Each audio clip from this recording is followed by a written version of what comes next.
고가는 텅 비고 남편은 투전판을 전전하던 절망의 끝.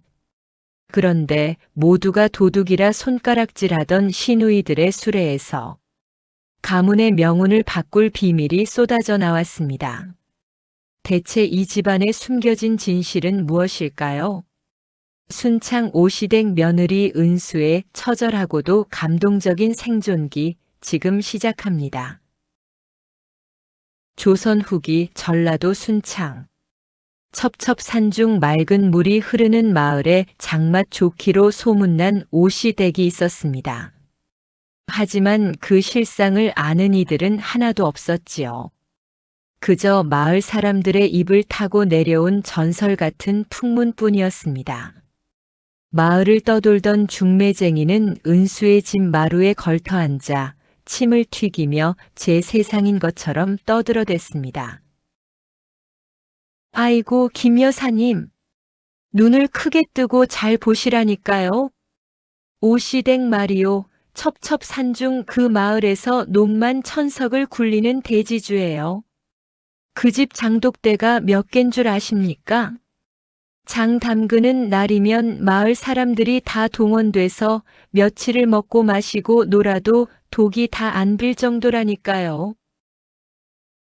중매쟁이는 슬쩍 눈치를 보더니 찻잔을 내려놓고는 은수의 어머니에게 은밀하게 속삭였습니다.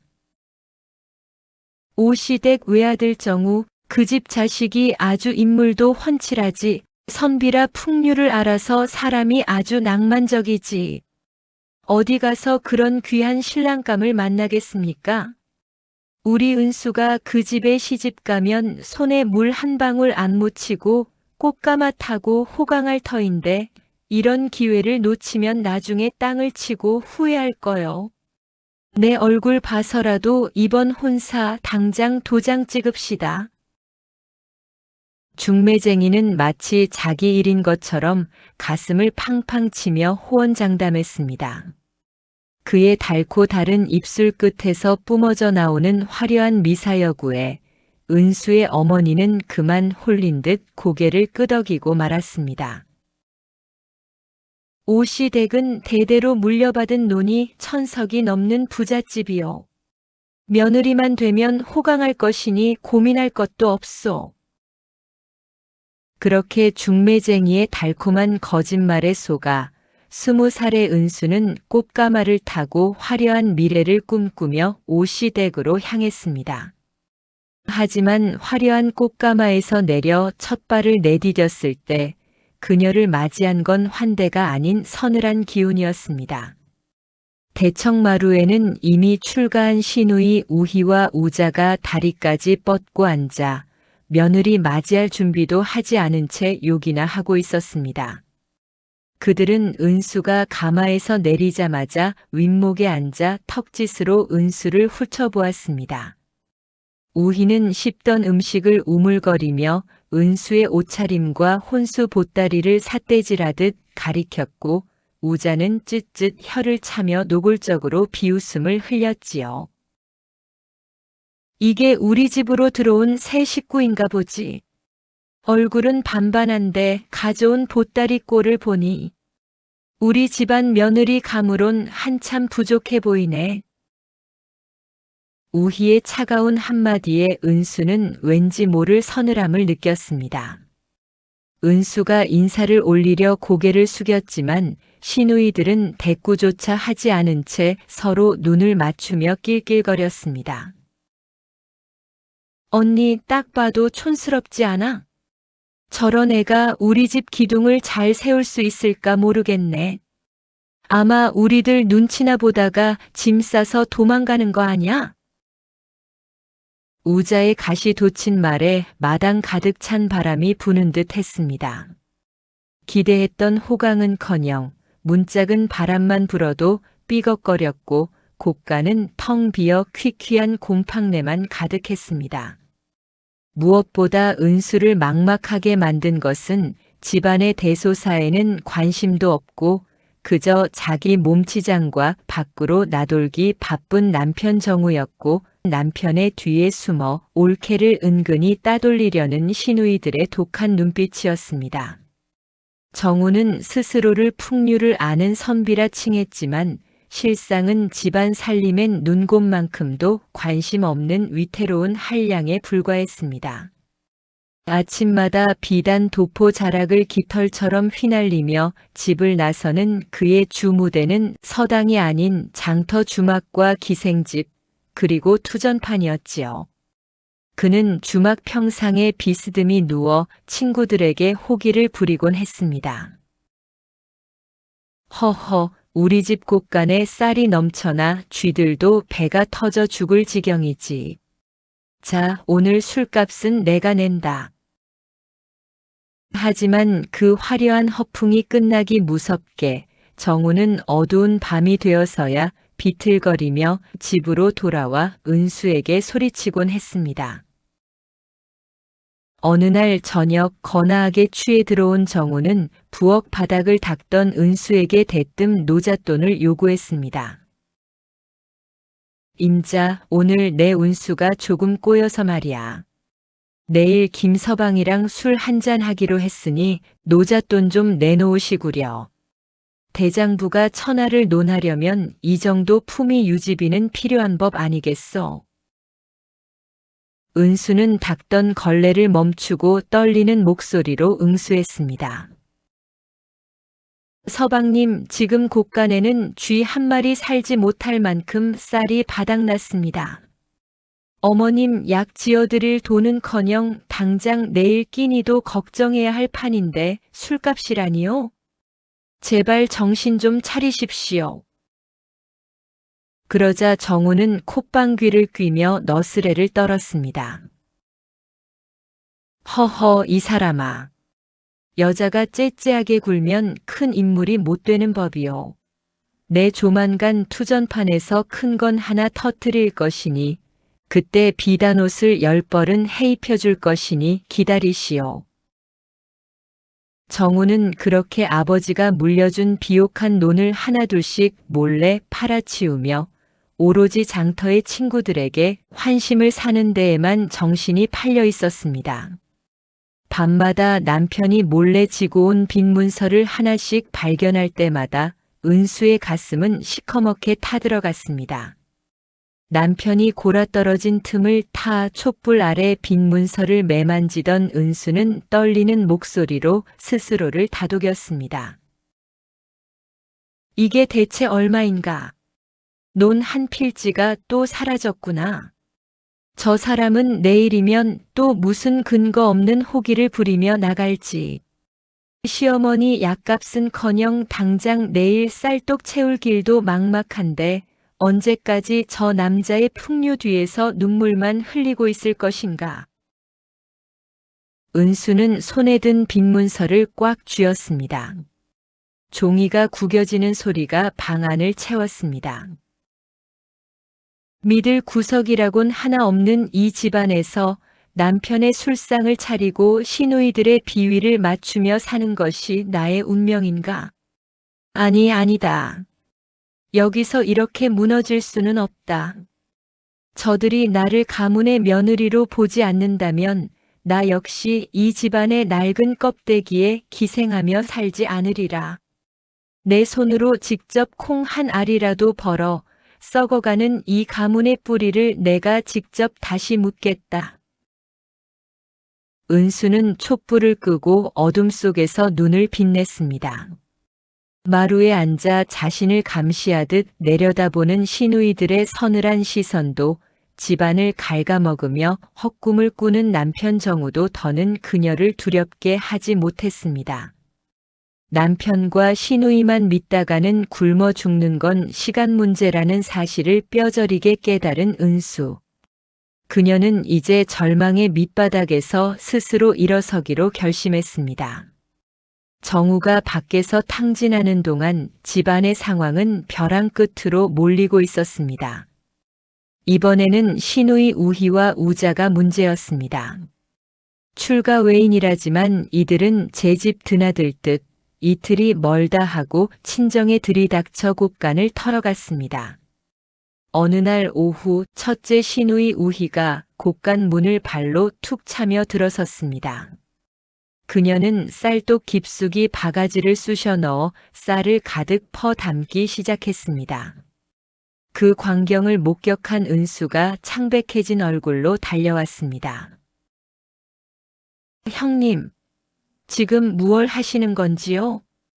은수가 떨리는 손으로 바가지를 붙잡자 우희는 마치 더러운 것을 만진다는 듯 혀를 찢찢 찼습니다. 이게 뭐 하는 짓이냐? 시누이가 친정에 와서 쌀 좀 가져가는 게 그리 배가 아프더냐? 서방님이 밖으로 돈을 물쓰듯 쓰고 다니셔서 집안 곳간이 텅 비었다고. 그건 내가 안주인 노릇을 못해서 그런 게지 왜 애꿎은 시누이 탓을 해. 옆에 있던 둘째 우자도 비웃듯 거들었습니다. 그녀는 귀한 콩 자루를 휙휙 흔들며 마치 자신의 전리품인 것처럼 수레에 던져 넣었습니다. 옳게 이 쌀과 콩이 다 우리 조상님들이 일궈놓은 것인데 왜 참견이세요? 나중에 우리가 다 복으로 돌려줄 텐데. 뭘 그리 째째하게 굴어요? 그리고 언니, 저기 안방에 있는 자개함도 좀 챙겨요. 옳게 손 타서 때 묻기 전에 우리가 가져가서 잘 닦아놔야죠. 은수는 눈앞에서 친정 어머니가 손수 목화솜을 다듬어 지어주신 귀한 이불이며 시집 올 때 정성스레 닦아온 녹그릇까지 수레에 실려 나가는 것을 보며 피눈물을 흘렸습니다. 그것들은 단순한 물건이 아니었습니다. 딸이 시댁에서 기죽지 말라고 추운 겨울날 어머니가 밤을 지새우며 한 땀 한 땀 바느질하셨던 그 정성이었습니다. 녹그릇 하나를 닦으며 우리 딸 여기서 밥 굶지 말고 대접받고 살 거라 라고 읊조리시던 어머니의 목소리가 귓가에 쟁쟁했습니다. 은수는 떨리는 손으로 이불 끝자락을 붙잡고 싶었지만 그조차 허락되지 않았습니다. 우희는 은수의 손을 보란 듯이 툭 쳐내며 비웃었습니다. 이게 어디 감히 옳게 손이 닿을 물건인가? 우리 집안으로 들어온 이상 이건 다 우리 소유야. 며느리가 가져온 것이니 당연히 시누이들이 나누어 쓰는 게 법도지 뭘 그리 안타까워해. 은수는 입술이 터지도록 깨물었습니다.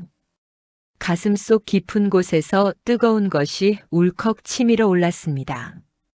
어머니의 정성이 시누이들의 탐욕 앞에 아무런 가치도 없이 짓밟히는 꼴을 보자니 억울함을 넘어선 모멸감이 전신을 휘감았습니다.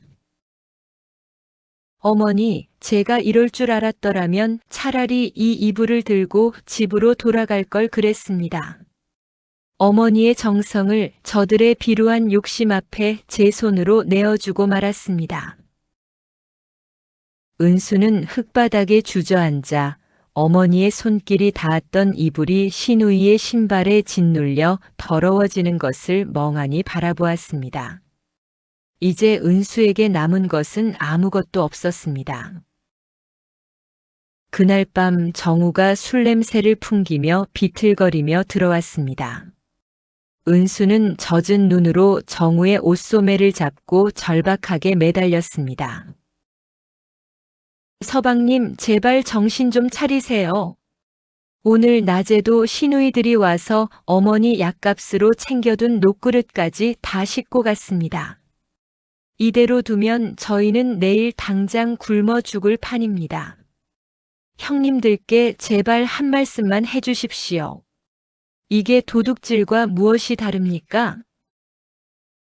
정우는 은수의 손길을 귀찮다는 듯 거칠게 쳐냈습니다. 그는 비틀거리며 평상에 털썩 주저앉더니 헛웃음을 흘리며 은수를 쏘아붙였습니다. 도둑이라니. 생각이 있으면 말 조심해. 누님들이 친정 물건 좀 가져가는 게 뭐가 대수라고 꾀꾀거리는 게요. 옹졸하게 시누이들 쌀 몇 줌에 벌벌 떨기는. 쌀 몇 줌이 아닙니다. 제 혼수며 어머님 병구안에 필요한 모든 것을 털어가셨단 말입니다. 서방님, 이 집의 가장이 어찌 누님들의 행패를 방관만 하시는 겁니까? 정우는 비릿한 웃음을 지으며 은수의 턱을 거칠게 쥐었습니다. 가장, 허허, 당신이 이 집 며느리라는 자각이 있다면 시누이들에게 넉넉히 퍼주고 덕을 쌓아야 할 것이오. 가족끼리 박하게 굴지 마시오. 당신이 참으면 집안이 평온한데 왜 굳이 분란을 만드는 거요? 여자가 그리 속이 좁아서야 어찌 우리 오씨 가문의 큰 안주인이 되겠소? 당장 그 입 다물고 내 술상이나 차려내시오. 정우는 은수의 절규를 비웃으며 다시 고개를 돌려버렸습니다. 은수는 허공을 향해 뻗었던 손을 허탈하게 떨구었습니다. 가슴 깊은 곳에서 억장이 무너져 내리는 소리가 들렸습니다. 안주인. 그래, 이 집안의 안주인은 나인데 정작 나를 갉아먹는 건 가족들이었구나. 내 진심과 눈물을 저들은 그저 째째한 여자의 투정으로만 보는구나. 그날 이후 우희와 우자는 맹수처럼 집안을 털었습니다. 은수가 겨우 구한 비상금 패물 한마저 우자는 언니 여기 있었네 하며 보란듯이 챙겨갔습니다. 은수는 밤마다 이불을 뒤집어 쓰고 소리 없이 흐느꼈습니다. 시누이들이 떠난 뒤 텅 빈 곳간을 보며 은수는 뼈저린 깨달음을 얻었습니다. 남편은 풍류에 미쳐 제 집을 허물고 시누이들은 도둑처럼 내 살림을 갉아먹는구나. 이 집안에서 나를 지킬 사람은 오직 나뿐이다. 누구도 믿지 말자. 내 손으로 내 운명을 바꾸리라. 친정집을 나오는 골목길, 수레를 끄는 우희는 뒤도 돌아보지 않았습니다. 하지만 담장 너머로 올케의 처절한 울음소리가 메아리 치듯 들려올 때 수레 손잡이를 쥔 그녀의 손끝이 미세하게 떨렸습니다. 우희는 멈춰 서서 가슴께를 꽉 움켜쥐었습니다. 올케, 미안하네, 정말 미안해. 우희는 낮은 목소리로 혼잣말을 내뱉으며 먼 산을 응시했습니다. 그녀의 눈빛은 아까의 비정함과는 달리 깊은 슬픔과 비장함으로 젖어 있었습니다. 제발 더 원망하게나. 올케가 우리를 더 지독하게 미워할수록 이 집안의 미처는 저 못난 녀석의 투전판으로부터 더 안전하게 지켜질 것이니 내가 도둑이라는 오명을 뒤집어 쓰고 올케의 원망을 먹고 살아야 비로소 이 가문의 마지막 남은 기둥 하나라도 지킬 수 있다네.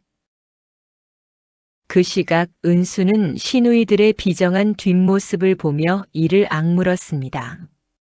이제 그녀는 텅 빈 마당에 주저앉아 눈물만 흘리는 나약한 며느리가 아니었습니다. 그녀는 친정 어머니가 전수해준 장 담그기 비법을 떠올리며 몰래 콩을 불리기 시작했습니다. 남편과 시누이만 믿고 있다가는 정말 굶어 죽겠다. 내 손으로 콩 한 알이라도 벌어보자. 마당 한 구석, 아무도 모르는 곳에서 시작된 작은 움직임. 그것은 자신의 손으로 직접 운명을 바꾸겠다는 누구도 모를 처절한 전쟁의 서막이었습니다. 그녀는 낮에는 병석에 누운 시어머니의 수발을 들고 집안일이 끝난 밤마다 헛간에서 메주를 쑤었습니다. 뒷산 옹달샘에서 길어온 맑은 물에 콩을 씻고 매캐한 연기를 참아가며 가마솥에 불을 지피는 그녀의 고운 손은 어느덧 화상 자국과 거친 굳은 살로 뒤덮였습니다.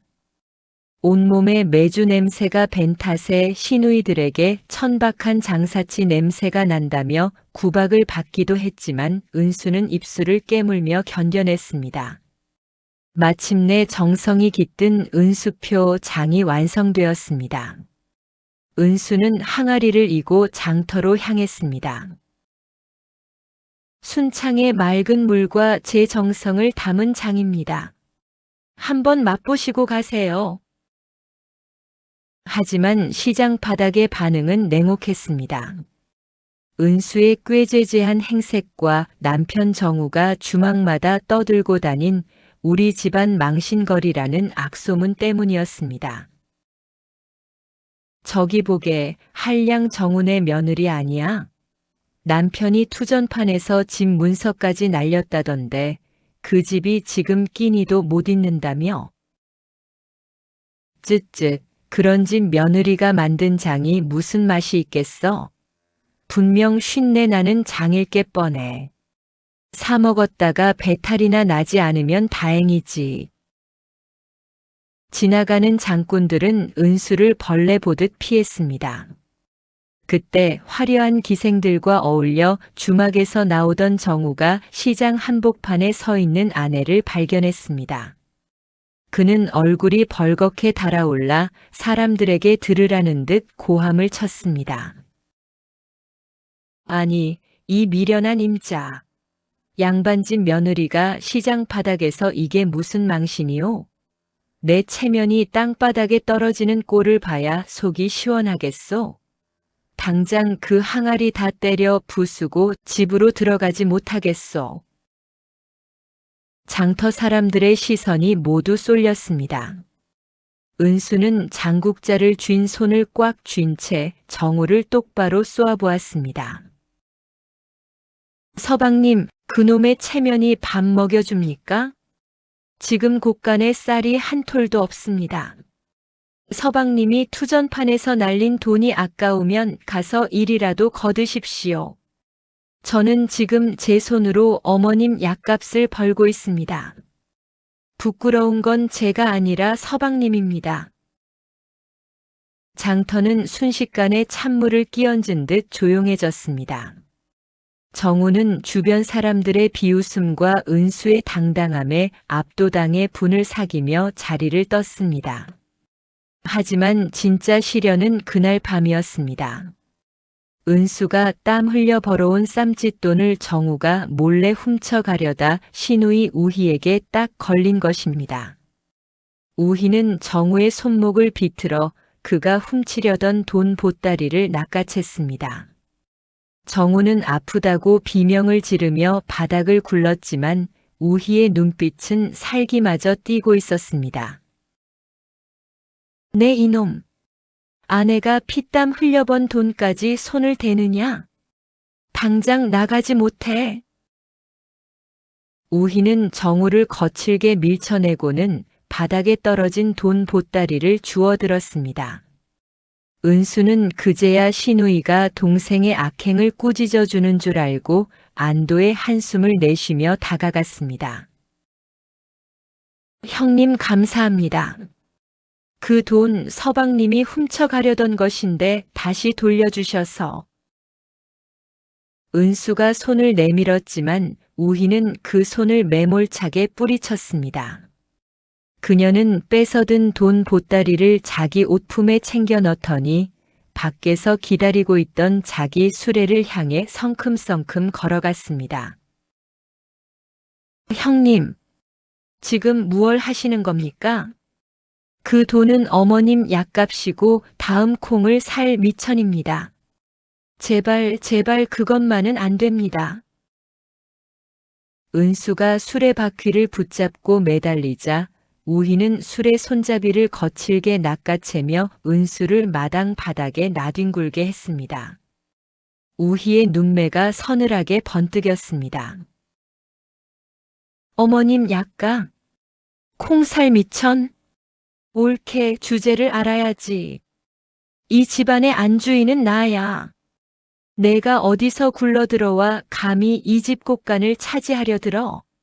내가 번 돈이든 훔친 돈이든 내 손에 들어온 이상 다 내 것이야. 옆에 있던 우자까지 거들며 낄낄거렸습니다. 옳게 좀 적당히 하세요.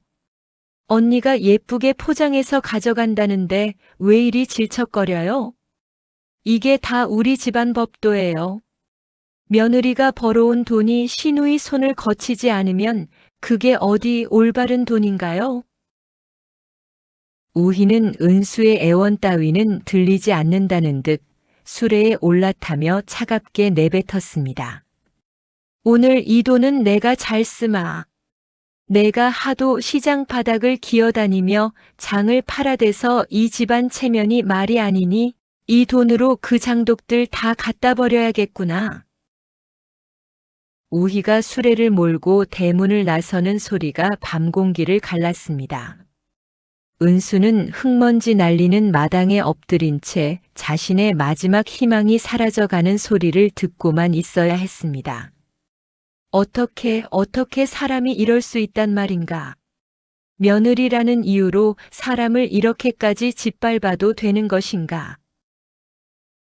은수는 방에 들어와 이불을 뒤집어 쓰고 소리 없이 오열했습니다. 시누이들이 떠난 뒤 텅 빈 방 안에는 차가운 정막만이 감돌았습니다. 은수는 손등에 맺힌 눈물을 닦으며 이를 악물었습니다. 이제 우희는 은수에게 시누이가 아니라 타도해야 할 거대한 벽이자 원수가 되었습니다. 하지만 절망의 늪에서도 은수의 장맛은 조금씩 소문을 타기 시작했습니다. 장터의 깐깐한 주막 주인들이 그녀의 장맛을 보고는 눈이 휘둥그레진 것입니다. 이 집 장 물건이네. 어떻게 이런 깊은 맛이 나지? 입소문이 나기 시작했지만 은수는 알지 못했습니다. 그녀가 흘린 눈물과 땀방울이 곧 닥쳐올 가문의 몰락을 막아낼 유일한 방패가 되어가고 있다는 사실을 말입니다. 살을 애는 겨울 바람이 오시댁 마당을 휩쓸던 날 가문의 명운이 다한 듯한 비극이 닥쳤습니다. 정우가 투전판 친구의 감언이설에 속아 넘어가 가문의 대대로 내려온 논밭은 물론이고 이 집마저 통째로 빚보증의 담보로 잡혔던 사실이 드러난 것입니다. 검은 도포를 입은 빚쟁이들이 대문을 부수듯 들이닥쳤습니다. 이 한량놈아, 오늘까지 돈을 안 갚으면 당장 이 집에서 보따리 싸서 나가라. 내일이면 이 집은 우리 주인님 것이다. 빚쟁이들은 안방에 이불을 내던지고 조상 대대로 내려온 옹기를 마당에 던져 깨뜨렸습니다. 그 쨍그랑거리는 소리는 가문이 파산하는 비명처럼 들렸습니다. 시어머니는 마당에 털썩 주저앉아 하늘을 향해 통곡했습니다. 아이고 조상님, 우리 오씨 가문이 여기서 끝나는구나. 며느리 보기가 부끄러워 어찌 눈을 감으리요. 정우는 빚쟁이들의 기세에 눌려 헛간 구석에 처박힌 채 사시나무 떨듯 몸을 떨고 있었습니다. 자신의 방탕했던 과거가 이 모든 파멸을 불러왔다는 사실에 그는 비로소 짐승 같은 울음을 토해내며 참회했습니다. 마당 한복판 눈물로 젖은 은수는 이제 모든 것이 끝났음을 직감했습니다. 결국 내 정성도 내 장맛도 이 집안의 몰락을 막지는 못하는구나. 빚쟁이들의 횡포가 극에 달해 안방의 장롱까지 뜯어내려던 찰나였습니다. 꽝! 마치 하늘이 무너지는 듯한 굉음과 함께 굳게 닫혀있던 오시댁 대문이 반쯤 박살이 나며 마당 안쪽으로 처박혔습니다. 마당을 가득 채우던 먼지구름 속에서 낯익은 실루엣이 나타났습니다. 바로 수레를 끌고 나타난 첫째 시누이 우희였습니다. 빚쟁이들은 예상치 못한 난입에 당황하며 뒷걸음질 쳤습니다. 이게 무슨 짓이야? 웬 미친년이 대문을 때려 부수고 들어와. 하지만 우희는 눈 하나 깜빡하지 않았습니다. 그녀는 마치 적진 한가운데로 뛰어든 장군처럼 거칠게 수레를 마당 한복판에 내동댕이 쳤습니다. 그리고 수레를 덮고 있던 시커먼 덮개를 손등으로 후려쳐 걷어냈습니다. 와! 빚쟁이들의 입에서 저절로 탄성이 터져 나왔습니다. 수레 위에는 뽀얀 쌀 가마니가 높게 쌓여 있었고 그 사이사이에 은수가 시장에서 피땀 흘려 벌었던 쌈짓돈이 든 패물함이 보란듯이 놓여 있었습니다. 무엇보다 눈길을 끄는 것은 그동안 시누이들이 훔쳐가서 집안을 거덜냈다고 생각했던 귀한 비단 꾸러미들이었습니다. 마치 그동안 집안의 모든 재산이 그 수레 안에서 시간을 멈춘 듯 찬란한 빛을 내뿜고 있었습니다. 빚쟁이 중 우두머리가 탐욕스러운 눈빛으로 수레를 향해 손을 뻗으려 할 때였습니다. 우희가 그 손을 낚아채듯 쳐내며 차가운 살기를 내뿜었습니다. 어디서 감히 더러운 손을 대느냐? 내 집 마당에서 당장 물러나지 않으면 이 돈 한 푼도 구경하지 못할 줄 알아라. 그녀의 당당하고 기세등등한 위엄에 방금 전까지 기세등등하던 빚쟁이들이 순간 얼어붙었습니다. 은수는 헛간 구석에서 그 광경을 지켜보며 넋을 잃었습니다.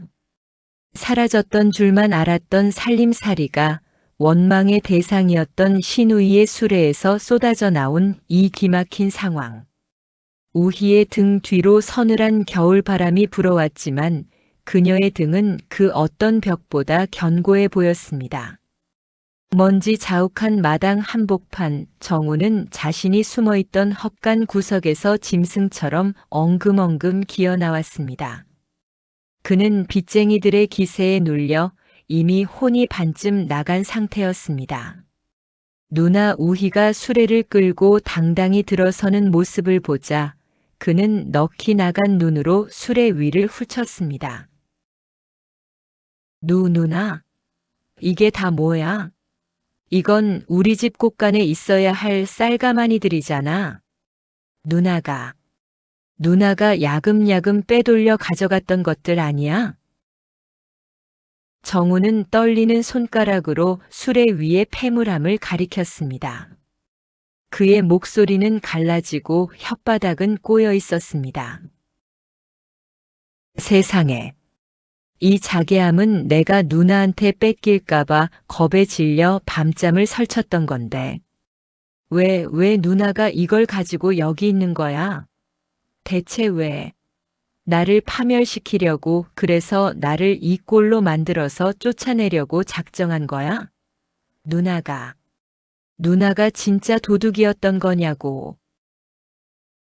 정우는 비겁하게도 자신이 모든 걸 탕진했다는 사실은 잊은 채 오히려 누나를 향해 삿대질하며 억울한 듯 울부짖었습니다. 이게 다 누나가 가져가서 나를 굶게 만든 거잖아.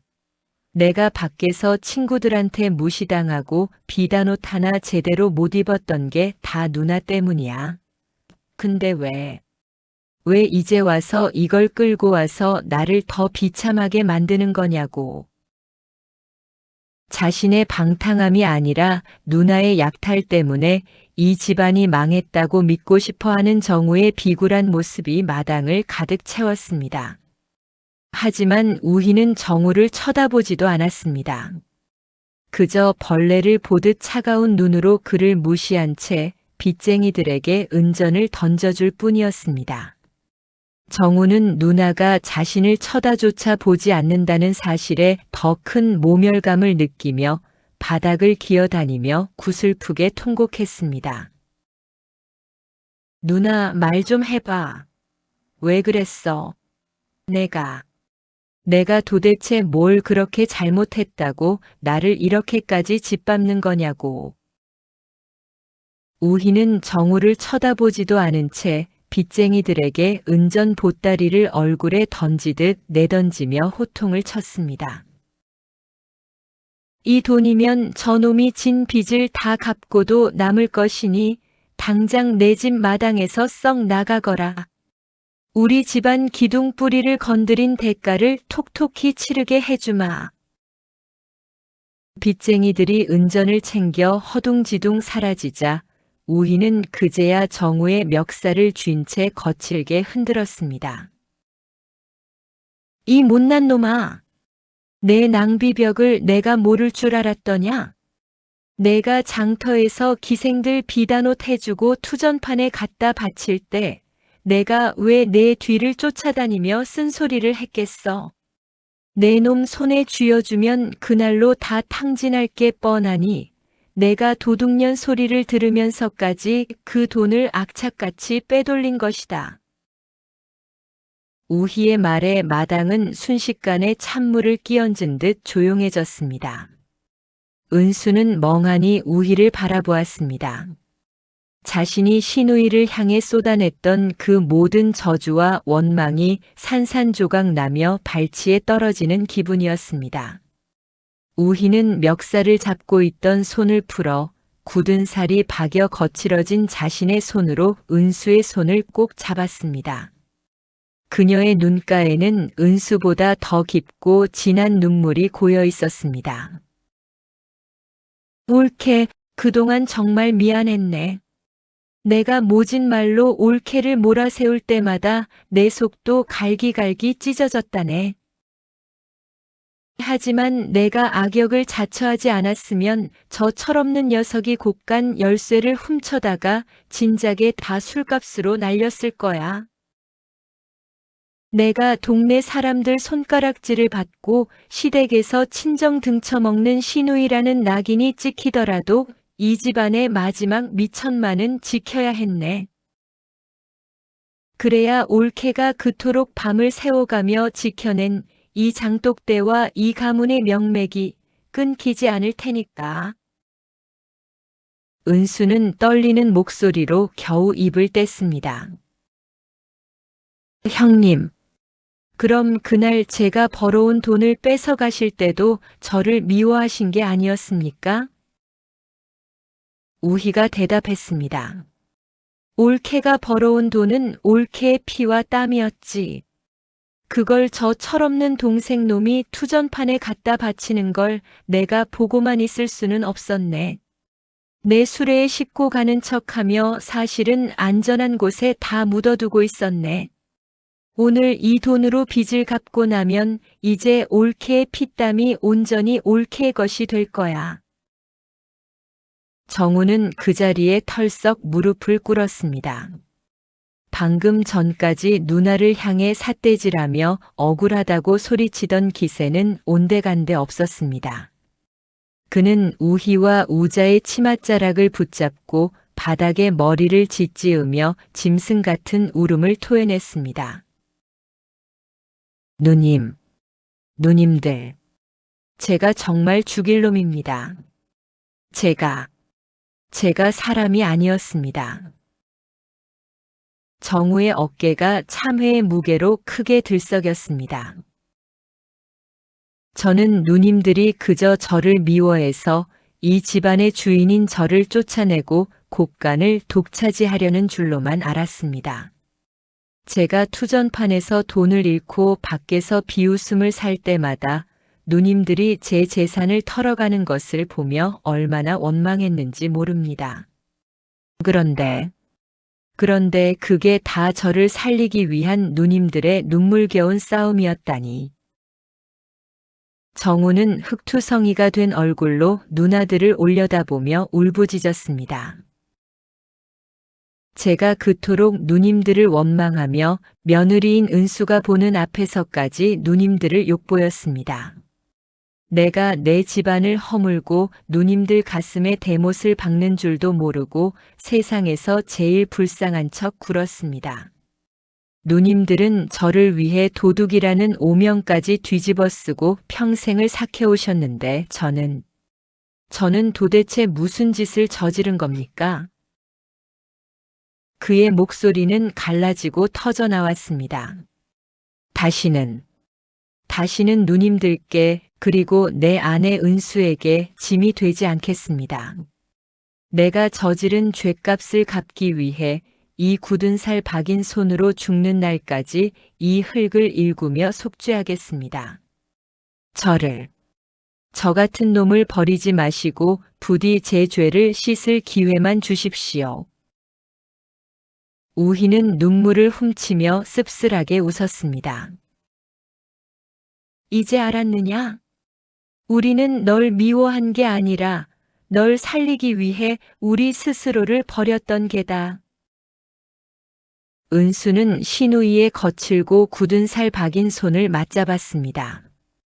이제 그녀에게 우희는 원수가 아니라 이 위태로운 집안을 혼자 짊어지고 묵묵히 버텨온 가장 고마운 동지였습니다. 나는 그저 신우이들이 나를 괴롭힌다며 원망만 했습니다. 그런데 그들은 도둑이라는 오명까지 뒤집었으며 나보다 훨씬 더 큰 고통을 감내하고 있었던 것입니다. 은수는 뜨거운 눈물을 흘리며 우희를 끌어안았습니다. 오시댁의 곳간이 다시 채워지던 그날, 무너질 것만 같았던 가문의 운명은 비로소 서로를 이해하는 따뜻한 온기 속에서 다시 숨을 쉬기 시작했습니다. 그날 이후 오시댁에는 완전히 다른 계절이 찾아왔습니다. 방탕했던 정우의 모습은 온데간데 없었습니다. 그는 스스로 상투를 단정하게 틀어올리고 새벽마다 맑은 샘물을 길어올려 장독대를 닦는 것으로 하루를 시작했습니다. 임자, 내 지난날의 허송 세월이 너무나 부끄럽구려. 당신의 그 거칠어진 손을 볼 때마다 가슴이 저려와 잠을 잘 수가 없었소.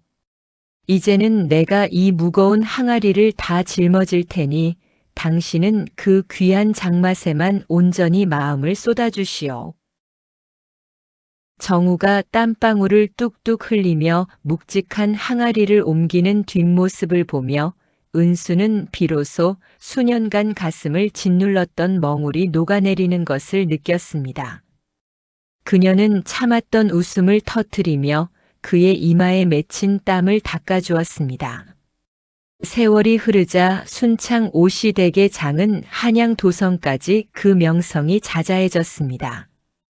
텁텁하면서도 끝맛이 달큰하고 깊은 그 맛은 결국 입맛 까다롭기로 유명한 임금님의 수라상에까지 올라가는 영광을 안았습니다.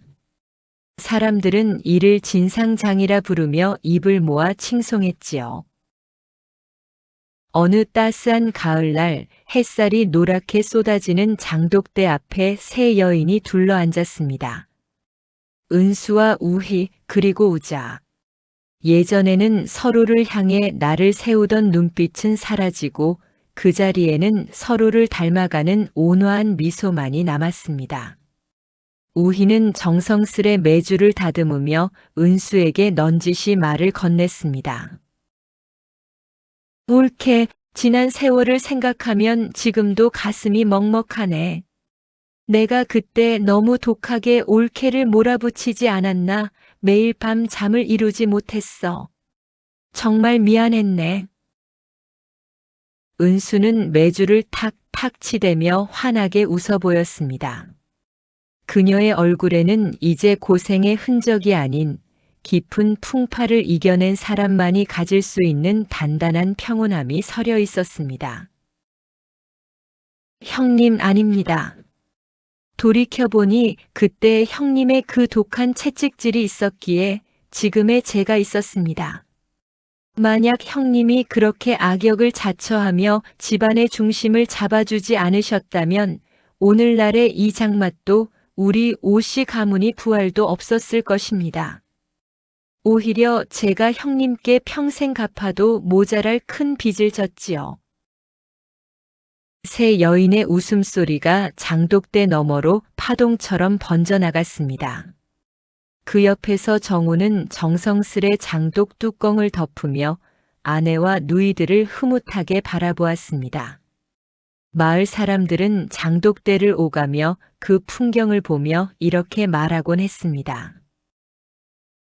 저 집은 며느리의 장맛도 일품이지만 집안 망할까봐 스스로 도둑이라는 오명까지 뒤집어 쓴 시누이의 그 깊은 속정이 진짜 고배 중의 보배네. 수라상에 올릴 장을 정성스레 손질하는 날 은수는 장독대의 정화수를 떠놓고 돌아가신 친정어머니와 이 집안의 기둥을 지켜낸 시누이들, 그리고 비로소 제 자리를 찾은 남편 정우에게 마음속 깊은 감사 인사를 올렸습니다.